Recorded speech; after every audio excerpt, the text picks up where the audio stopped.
Hey everybody, this is Rick Borden, Scottsdale Urban Farms in Scottsdale, Arizona, 85254, and we're nearing the end of the season here, and I wanted to kind of shoot an update. We've had some extreme heat.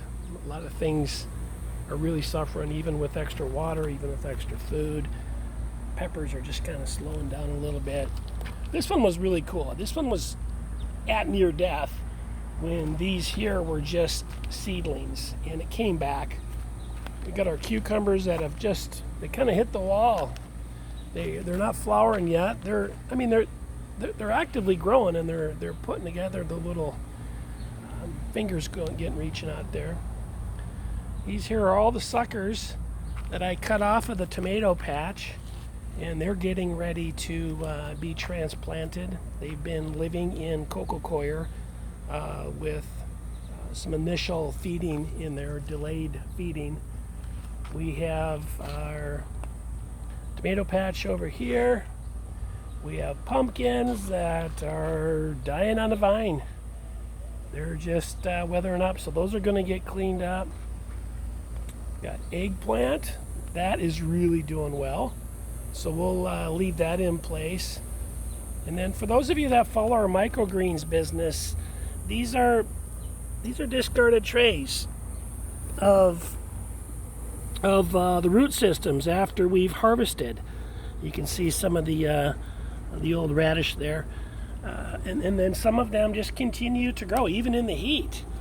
You look over here; those are continuing to grow. So you know what they're doing is they're adding additional life and nutrients and biology to our soil. Which is ultimately, as you know, if you're following us, our soil is the most important thing that we have, and that's our biggest goal that we want to provide for the farm here is healthy soil. If we have healthy soil, we're being good stewards of the land, and things will grow and flourish. So that's the important thing there, is to be able to just create an environment where things thrive. I want to thrive, and when we eat this food, it's going to provide us the nutrition that we need. So that's the awesome thing here. But you can see the tomato plants; they've slowed down, and it's the heat. We continue to feed, but as far as massive growth, they're all kind of hitting the wall. We still have some chocolate stripes. Really super excited about those. Those are going to come out here soon. This here chocolate stripe, that was a sucker. Took it off of these plants right here, our chocolate stripe plants with our tomatoes there, and we just pulled a sucker, brought it inside, soaked it for about a week until it had enough roots, put it in one of those little containers that you saw earlier that are getting transplanted over here, and now we're getting more crops. Bypass the whole seeding process, and we continue to enjoy the fruits. Our strawberries, they got hammered. Almost every one of our strawberries. This is the only one that's really kind of showing any sign. That one there, we might be able to save that one down there. Moved them out of the sun 4 times this year so far. But when that heat came, they just got hammered. Absolutely got hammered. And we're going to be doing some soil amendments for our new beds that we have coming in. If you remember last week, I think it was Thursday or Friday, Thursday, we had 3 pallets of soil amendments. We had 70 bundles of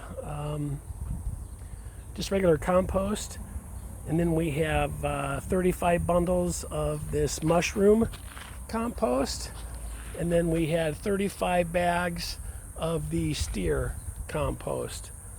So that we're amending soils. We're adding those to.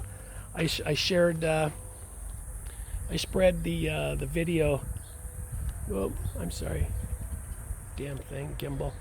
I spread the soil all around the base of each tree. every tree that we have. I did the mushroom compost, and I did the steer manure, and then I made a tea. If you saw that last week, scroll back. I made a tea, a compost tea, let that sit for 24 hours, and then watered each of the trees here. And this is one that we are really looking forward to. This is a mulberry tree. This, by the end of this year, I'm anticipating that this will be 6 feet tall by the time we go into 2022. So we're excited about that. We have several of those on the property. We're going to be doing some really cool stuff with the mulberries. But let's go look at phase 2. This is what I'm excited about. We've done so much over the past few days, and while it was super hot, we got it done anyway. And this is our next garden that we're going to do. It's over twice the size of the one we just came out of. This is 24 by 60, and we're most likely going to make it 30 or 36 by 60. And so we're excited about that. Ready to get that planted. Now that I've got the groundwork in, we're going to start running irrigation. And you see these pallets here, we're going to be making a series of bioreactors. And what they do is they make soil. And we take, say for example, we'll take these wood chips. Everybody's been asking, I get comments and questions all the time, you know, Rick, what are you going to do with all those wood chips? All these wood chips here are going to continue to work for us. They're a huge process in the soil making process with the agenda that we have for our soil. And what you see here, all of that was over here, if you remember. And these wood chips, along with other compost, with wet and hot ingredients, we're going to make cages, you know, really similar to what you see over here in our trees. We'll make a cage, and then we line the cage with cloth, and you put some tubes in there. You put all of the mulch and the wood chips and the ingredients inside. I'll do a video on it. I don't want to get into it too much, but what they do, guys, is really my main point is we're making our own soil. We know what's in it, and we play an active role in forming what we want here for the farm so that we can continue to thrive. And then, like I was telling you, we had a lot of stuff delivered.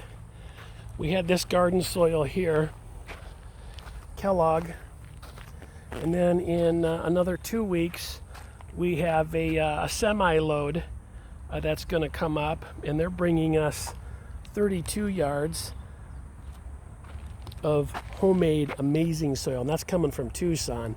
I'll for sure be doing an interview with the driver if they don't mind going on social media. But anyway, that's what I got. I hope everybody had a great weekend. It's Tuesday. We're marching through this week pretty strong, and we're just going to continue posting videos on our journey of how and what we're doing here with building out an urban farm. And I've never done this before, so this is all brand new to me. I'm just like you. I'm on YouTube. I'm watching. I'm studying. I'm looking for all the resources, making connections with my local network, industry experts that are currently out there, sharing knowledge, constantly testing ways to create soil, and just experimenting. So that's all I got, everybody. Take care and have a blessed day. Bye now.